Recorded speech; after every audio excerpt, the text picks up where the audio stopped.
And so, it is a repeat of the 1981 European Cup final between Liverpool and Real Madrid, only there is virtually no way this will be a repeat of that. Watch it back and it is awful, a dirty, disjointed game of barely any passes, even fewer chances and pretty much no football, played on a pitch that was embarrassingly bad. It finished 1-0 when the Liverpool left-back Alan Kennedy scored the only goal. It is hard to imagine that being repeated this time round. These two teams survived semi-finals that finished 7-6 and 4-3. The balance has changed too. Back then Liverpool were favourites, playing their third final in 5 years, while Madrid had not been there in 15 years. This time Madrid are playing their fourth final in 5 years and Liverpool their first in 11. In the pages of Marca, 5 journalists gave their verdict on the question, are Madrid favourites? 4 said yes, the one that said no, perhaps because someone had to, offered inexperience is a quality. No one in the Liverpool team has lifted the cup, which is motivation, Samuel Garcia wrote. Marca reports on the goal machine that will face Madrid, but while there is little doubt that Liverpool have done something special, that does not necessarily mean they win the Champions League. Most in Spain think they will not, and all the more so after Wednesday night in Rome.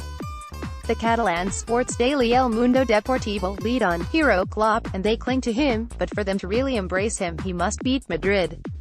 Liverpool are finalists but they sow doubts, ran the headline in Sport. Not least because Madrid are, well, Madrid. And, according to Guillem Balaguer, as there is something familiar about them. Liverpool score before games have been defined, he wrote. It turns out that do just the same. Sign up for the Fiverr and get our daily football email. Julian Ruiz in El Mundo said, it's hard for Madrid fans to know if they can beat Liverpool. But I'm an optimistic realist and I think Madrid are virtual winners already. Why? Because Liverpool will be crushed by Madrid's legend. Beating them is like beating the Invincibles, although Klopp thinks Zidane's Madrid is a giant with feet of clay and there's some sense in that. Ismail Monzon wrote in the same newspaper, when 4 long-haired lads got together to play in rough gaffs in Liverpool, someone saw them and said, these guys have talent. Half a century later, Jurgen Klopp, aware that no one likes rigidity and conformity in the city, did the same. He let them strum their guitars and go out and play with the brakes off.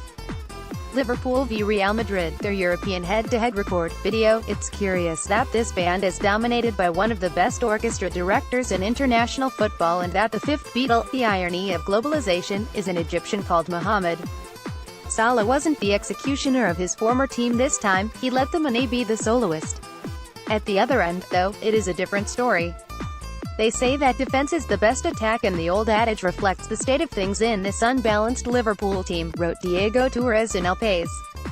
Klopp's greatest achievement has been building a super competitive team with a second-rate defense and a limited midfield made up of serious, professional players but with no class and little invention. Surprisingly it was enough because every time the ball flew into Karius's area, the alarm bells rang.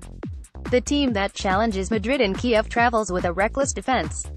The final in Kiev looks like being the most unequal in a decade.